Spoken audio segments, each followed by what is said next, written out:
Devonthink versus Obsidian. Which knowledge management software is better? Hey everyone, and welcome back. In today's video, we're diving into a head to head comparison between two powerhouse apps in the world of digital organization, Devonthink and Obsidian. So, whether you're juggling research papers or building a second brain, this guide will help you figure out which tool fits your workflow best. So, let's get right into it. First, the question is, what is Devonthink? Devonthink is a feature-rich data management platform made exclusively for macOS and iOS. It's tailored for individuals who need to collect, organize, and search through a wide variety of files, from PDFs and spreadsheets to emails and scanned documents. Its most impressive capability is the built-in AI that can analyze and suggest relationships between your content. Combine that with smart tagging, custom rules, and blazing fast search engine, and you've got yourself an extremely efficient digital archive. This tool is especially popular among academics, researchers, and professionals managing large and complex databases. It syncs using services like iCloud, Dropbox, or even WebDAV. But keep in mind, it's strictly for Apple devices and might take some time to master. Now, what is Obsidian? Obsidian, on the other hand, is a lightweight yet powerful tool for organizing your thoughts through markdown notes. It's available on all major platforms: Windows, macOS, Linux, and Android.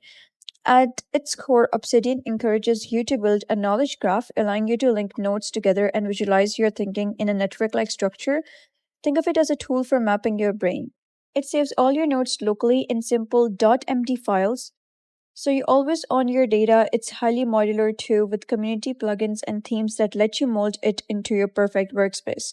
Writers, students, thinkers, if you're building a web of interconnected ideas, this might just be your dream app. So Devonthink thrives in handling diverse file formats, from scanned receipts to multimedia. It can organize it all with automated workflows and context-aware AI. However, it's limited to Apple ecosystem and has a steeper learning curve. Obsidian, on the other hand, shines in the personal knowledge management space. It's intuitive, fast, and designed for users who want to explore the links between their ideas. But it's not built for storing and indexing heavy duty file types like PDFs or images. So the choice comes down to purpose. So if you're archiving documents, tracking references, or managing researches, Devonthink is your best bet. But if you're building a second brain, creating a journal, or outlining a book, Obsidian offers unmatched flexibility. So why not use both? Believe it or not, many power users actually combine the two.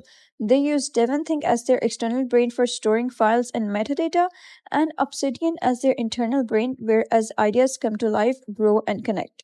You can even link from Obsidian directly to Devonthink documents, creating a seamless knowledge workflow. So which one should you pick? Choose Devonthink if your priority is document control, deep search, and automation, and you're in the Apple ecosystem.